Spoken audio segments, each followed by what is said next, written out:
So I originally found a lump in my right side back in May of 2023, and I kind of shrugged it off. We were going through a lot of things personally, and I thought, oh, it's probably just a cyst again.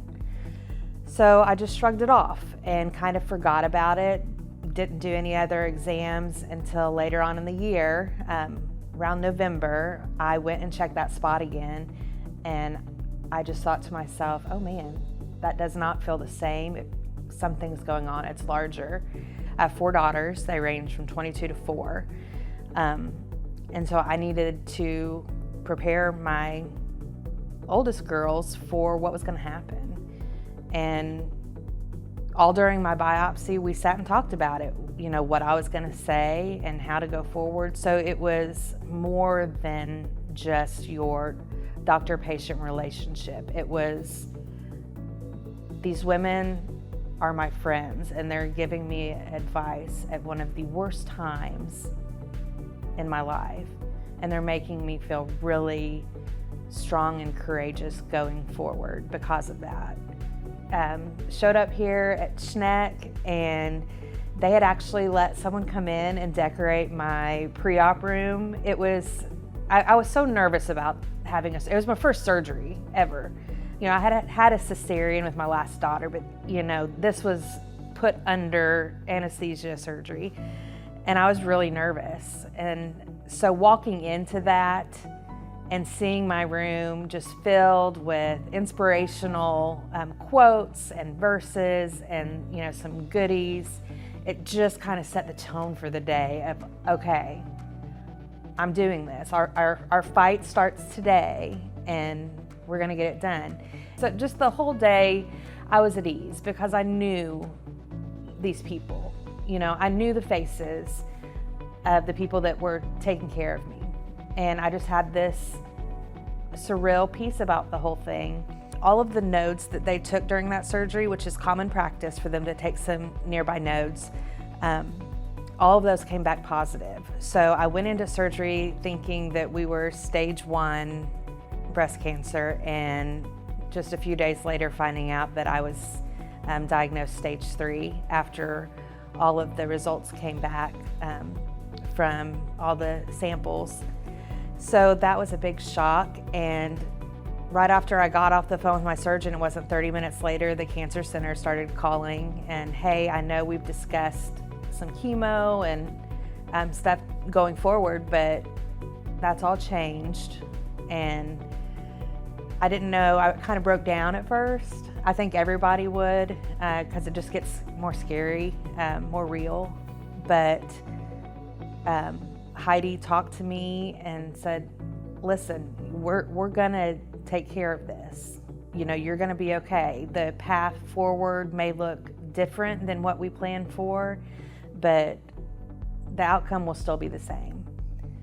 And so a few months later, I started what would be 6 months of chemotherapy at our cancer center. And it was just the most scary yet beautiful time in my life. I still think of everyone in that building as family because they became that. When you see a staff of doctors and nurses so frequently like that, we shared about our lives. You know, I knew whose kid was doing what and what they were involved in. They knew about my children and things I was interested in. And, you know, it was like just a second home. It really was that. It was a second home.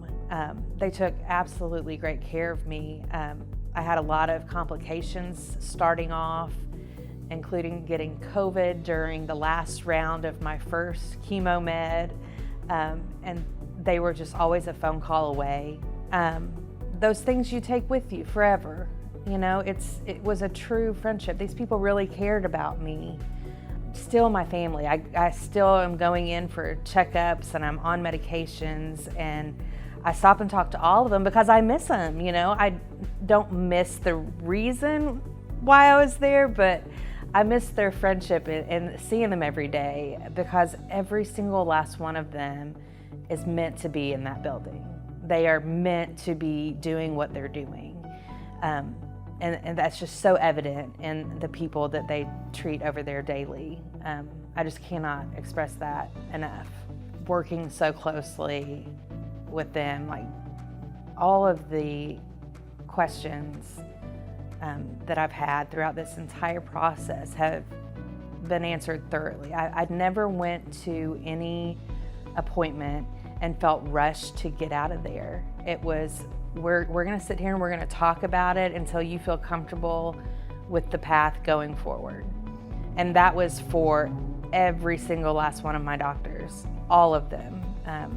That was the common thing, that our job is to not only heal you, but to make sure that you understand and feel good about what we're doing.